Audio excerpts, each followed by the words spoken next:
Hi, and welcome, hi.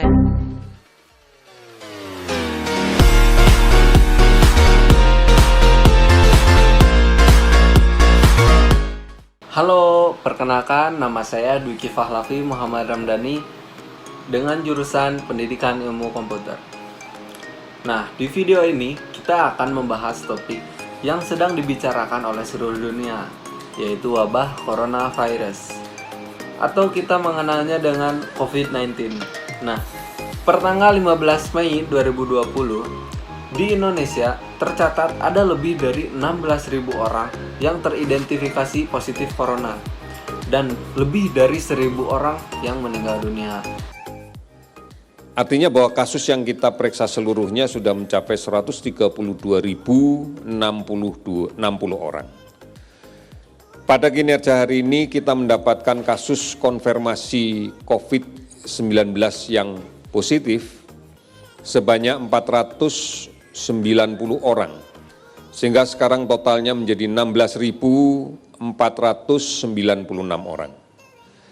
Sementara kasus sembuh bertambah 285 orang sehingga menjadi 3.803 orang. Kasus meninggal ada 33 orang sehingga totalnya menjadi 1.076 orang. Sudah 383 kabupaten kota yang terdampak di 34 provinsi. Artinya sudah hampir sebagian besar kabupaten kota kita sudah terdampak. Kasus ODP akumulasi yang kita lakukan pemantauan sebanyak 262.919 orang, PDP 34.360 orang. Coronavirus ini pertama kali diidentifikasi pada tanggal 30 Desember 2019, tepatnya di kota Wuhan, Cina. Nah, pada saat itu ada seorang pria berumur 61 tahun yang menderita pneumonia akut. Sayangnya, pada 9 Januari kemarin, dia meninggal dunia dikarenakan mengalami komplikasi gagal ginjal dan beberapa organ yang gagal berfungsi. Nah, pria ini adalah pelanggan setia di Huanan Seafood Market yang diduga adalah sumber pertama penyebaran virus ini. Di pasar Huanan ini, manusia, binatang segar, bahkan binatang liar pun bercampur aduk menjadi satu di tempat ini. Sehingga tempat ini merupakan tempat yang pas untuk virus menyebar dengan cepat. Nah, coronavirus ini termasuk ke dalam zoonosis, yang berarti virus ini berasal dari hewan. Dan pada kasus ini, hewan ini adalah kelelawar. Kemudian berlanjut ke binatang yang lain sebagai pembawa virus itu. Setelah itu, baru virus itu menginfeksi manusia. Saintis dari Cina pernah mencoba meneliti virus ini, tetapi mereka belum menemukan jawabannya dikarenakan para saintis ini kesulitan mengecek pasar Huanan yang notabene sudah ditutup oleh pemerintah setempat. Coronavirus yang ada di manusia ini menyebabkan sakit ringan sampai sedang pada sistem pernafasan. Dan biasanya sakit ini tidak berlangsung lama. Nah, gejala yang terjadi ketika kita terpapar oleh virus ini biasanya hidung menjadi meler, terus sakit kepala, batuk, sakit tenggorokan, demam, dan tidak enak badan. Selanjutnya, bagaimana sih coronavirus ini bisa masuk ke Indonesia? Nah, kasus pertama di Indonesia yang terjadi pada awal bulan Maret 2020 yang menimpa 2 orang warga Depok, yaitu ibu dan anak.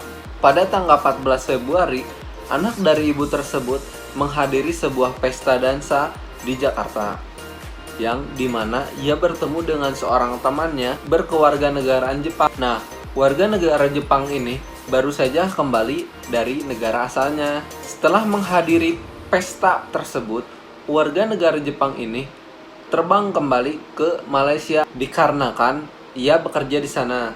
Lalu, pada tanggal 17 Februari, ia mengalami gejala demam. Kemudian, pada tanggal 20 Februari, ia dirawat di salah satu rumah sakit swasta di Malaysia. Nah, pada tanggal 27 Februari 2020, warga negara Jepang ini dinyatakan positif corona dan setelah itu ia diisolasi di salah satu rumah sakit di Kuala Lumpur, Malaysia. Lalu, bagaimana sih perjalanan warga Depok yang sempat kontak dengan warga negara Jepang ini? Setelah pertemuannya pada tanggal 14 Februari dengan warga negara Jepang ini, warga Depok ini mulai menunjukkan gejala-gejala seperti batuk, demam, dan sesak napas. Kemudian, ia melakukan rawat jalan selama 10 hari dengan hanya pergi ke dokter. Nah, pada saat rawat jalan ini, ia melakukan kontak langsung dengan ibunya sendiri yang berusia 61 tahun. Dan akhirnya, mereka masuk ke salah satu rumah sakit pada tanggal 26 Februari. Namun, mereka hanya didiagnosa mengalami bronkitis. Nah, pada tanggal 28 Februari, warga negara Jepang ini melakukan kontak melalui telepon dengan warga Depok yang alias temannya tadi. Ia menyatakan bahwa dirinya positif corona. Lalu, apa yang terjadi dengan dua warga Depok ini? Mereka langsung dipindahkan ke RSPI Sulianti Saroso dan mereka langsung dites kesehatan dan diuji laboratorium. Kemudian, pada tanggal 2 Maret 2020, hasil dari laboratorium tersebut, mereka dinyatakan positif corona. Nah, jadi gitu guys, kasus pertama yang terjadi di Indonesia. Kita lanjut membahas apakah coronavirus ini berbahaya. Masih sulit disimpulkan bahwa virus ini berbahaya karena gejala yang ditunjukkan relatif berbeda-beda, dari yang sedang sampai yang parah. Dan kebanyakan orang yang meninggal pun adalah orang tua yang sudah memiliki riwayat penyakit berat seperti diabetes, asma, atau mereka mempunyai sistem imun yang lemah. Apa sih yang harus kita lakukan? Pencegahan lebih penting daripada pengobatan. Apalagi virus ini belum ada obatnya sama sekali. Dan virus ini sangat sensitif terhadap pH yang ekstrim, panas, ataupun kering, dan mati jika dikasih disinfektan. Jadi, pencegahan yang dapat kita lakukan adalah yang pertama, cuci tangan kalian. Halo, saya Dr. Nahla. Salah satu cara paling sederhana namun efektif untuk mencegah virus corona adalah dengan mencuci tangan yang sering dan benar. Nah, saya akan menunjukkan cara mencuci tangan yang benar sesuai anjuran WHO. Biasanya kita mencuci tangan dengan sabun hanya membasuh area telapak tangan seperti ini. Padahal bisa kita lihat kalau kita dengan hanya menggunakan seperti itu masih banyak area yang tidak terpapar oleh sabun seperti di sela-sela jari dan di punggung tangan. Oleh karena itu yang harus kita lakukan adalah dengan memulai dengan telapak tangan, kita bisa hitung 1, 2, 3, 4. Lalu punggung tangan 1, 2, 3, 4. Sebaliknya 1, 2, 3, 4. Kita bisa lihat ujung-ujung jari masih belum terkena. Jadi kita seperti ini. 1, 2, 3, 4. Ini bisa kena langsung dua-duanya. Lalu ibu jari juga masih belum terkena sabun. Kita juga basuh dengan sabun. Seperti ini. Lalu masih ada kita lihat di benar-benar di ujung jari ini belum terkena. Kita juga lakukan seperti ini. Supaya juga bagian bawah kuku terkena. 1, 2, 3, 4. Kalau kita lihat sisi sebelah sini juga masih belum kena, jadi kita tambahkan di sisi sini, juga sebaliknya. Nah, bisa kita lihat kan, jadinya seluruh area tangan, telapak tangan, punggung tangan, sela-sela jari, semua sudah terkena sabun.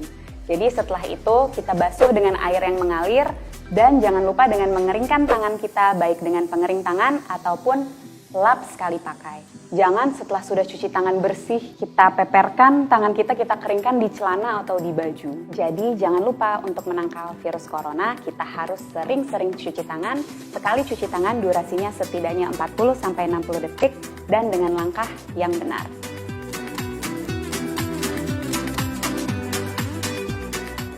Dan yang kedua, tutup mulut ketika kalian bersin seperti ini. Dan yang ketiga, hindari kontak langsung dengan orang yang terjangkit virus ini.